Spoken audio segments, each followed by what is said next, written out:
Hello, my name is David Coccoli. I'm a doctoral student at Liberty University, and I'm going to talk about the similarities and differences between the educational philosophies of Benjamin Rush and Thomas Jefferson.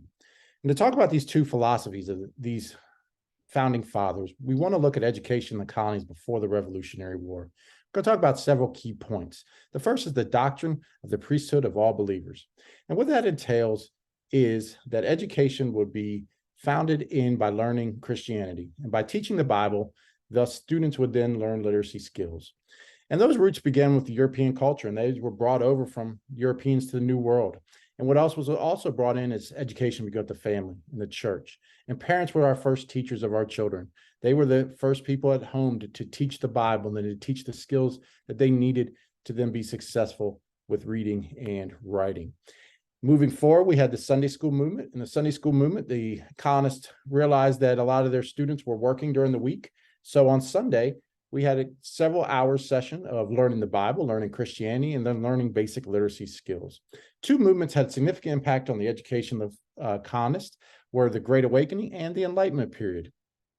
And both those movements helped shape changes to the educational system in the colonies.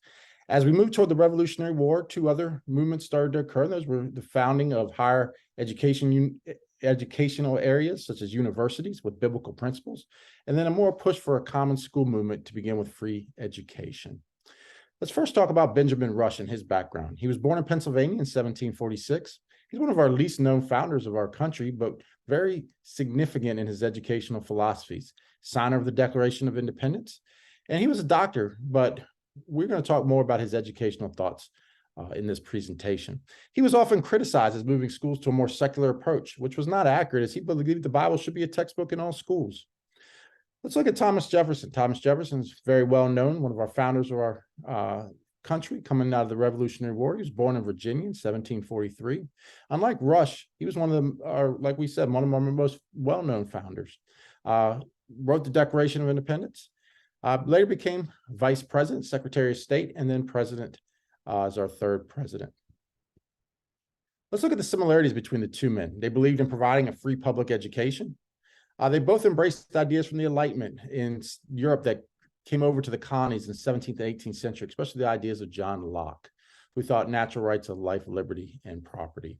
After the Revolutionary War, both men felt public education was needed to be revamped and supported by the federal government.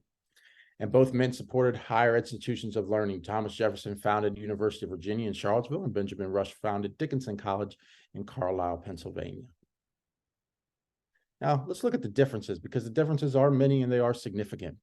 Rush believed that education should focus on teaching Republican ideals, that schools should be a factory to teach these ideas of liberty and teach the principles that we fought the Revolutionary War on. Jefferson didn't agree with that. He thought education should focus on the basic literacy skills of reading and writing.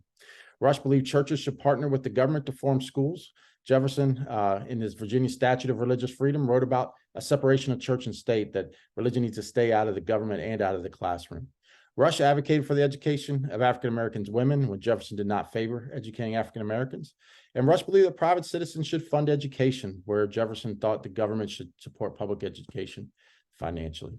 Now, these men have their impact is on my beliefs as well, because as Christians and educators, we must model our religious values for our students. While we can't talk about our religious values, we are the light of the world, and we are shining God's light in our words and actions throughout our careers and in front of our schools and our children, our staff as well. Rush was precisely correct in advocating for the education of both whites and African Americans, be inclusive of all races, and how we need to be inclusive today of all people, and no matter what background they come from or what beliefs they may have. Teaching students about our government is highly important. It's still important today. And free public education should be inclusive of all citizens and supported by the government without religious indoctrination. Their impact is on our educational system today is a lot. When you look at the establishment of elementary schools, when you look at the groundwork for secondary schools, when free public education was expanded under these two men's philosophical points. And then finally, and probably most significant, was Jefferson, the separation of church and state. I want to thank you for paying attention to this presentation, these two important philosophers and what they believed and their impact on our educational system back then and today. Thank you.